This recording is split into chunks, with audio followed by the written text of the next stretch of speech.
পঞ্চমবারের মতো রাশিয়ার প্রেসিডেন্ট নির্বাচিত হয়েছেন ভ্লাদিমির পুতিন। গত মঙ্গলবার প্রেসিডেন্ট হিসেবে শপথ গ্রহণ করেন বর্তমান বিশ্বের বহুল আলোচিত এই নেতা। গত মার্চে অনুষ্ঠিত প্রেসিডেন্ট নির্বাচনে ৮৭% ভোট পেয়ে জয়ী হওয়ার পর টানা পঞ্চমবারের মতো রাশিয়ার প্রেসিডেন্ট হলেন ৭১ বছর বয়সী এই নেতা।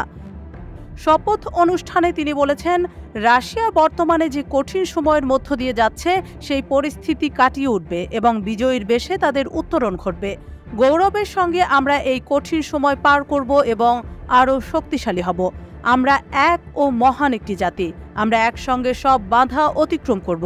যা পরিকল্পনা করেছি তা অর্জন করব এবং একসঙ্গে বিজয়ী হব। তিনি আরও বলেন, প্রেসিডেন্টের পদক নিজের জন্য একটি বড় সম্মান হিসেবে দেখেন তিনি এবং এটি তার জন্য একটি পবিত্র দায়িত্ব। এছাড়া ইউক্রেনে যুদ্ধরত সেনাদের ধন্যবাদ জানিয়েছেন পুতিন। তিনি বলেছেন, আমাদের জয় হবে এই আত্মবিশ্বাস নিয়ে এগোচ্ছি আমরা। এছাড়া পশ্চিমাদের সঙ্গে সংলাপের ব্যাপারেও কথা বলেছেন পুতিন। তিনি জানিয়েছেন, তাদের সঙ্গে কথা বলতে প্রস্তুত আছে রাশিয়া, তবে সবকিছু হতে হবে সমতার ভিত্তিতে। মস্কোর সেন্ট এন্ড্রু হলে অনুষ্ঠিত এই শপথ অনুষ্ঠানে ২৫০০-এর বেশি অতিথি উপস্থিত ছিলেন, যার মধ্যে বিদেশি কূটনীতিক ছাড়াও উপস্থিত ছিলেন সামরিক বাহিনীর উচ্চপদস্থ কর্মকর্তারা। ১৯৯৬ সালে সোভিয়েত ইউনিয়নের গোয়েন্দা সংস্থা কেজিবিতে একজন উচ্চপদস্থ কর্মকর্তা হিসেবে যোগ দেন ভ্লাদিমির পুতিন। পরে তৎকালীন রুশ প্রেসিডেন্ট বরিস ইয়েলৎসিনের সহায়তায় ১৯৯৯ সালে প্রথমবারের মতো রাশিয়ার অস্থায়ী প্রেসিডেন্ট হন তিনি।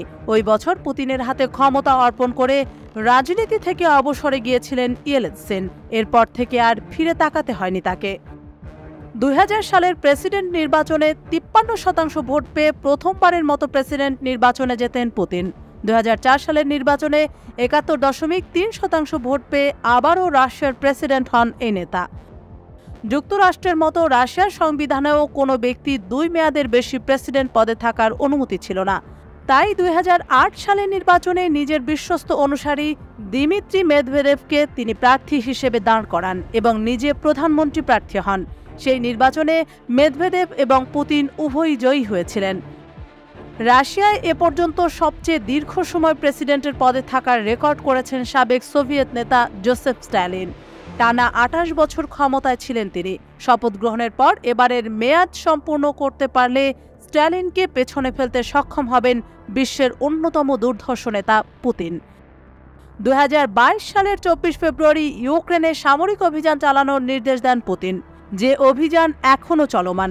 ইউক্রেনে আক্রমণ নিয়ে পশ্চিমাদের ত্রাসের শিকার হলেও রাশিয়ার অর্থনীতির লাগাম বেশ ভালোভাবে টেনে রাখতে সক্ষম হয়েছেন অত্যন্ত ক্ষমতাধর এই নেতা।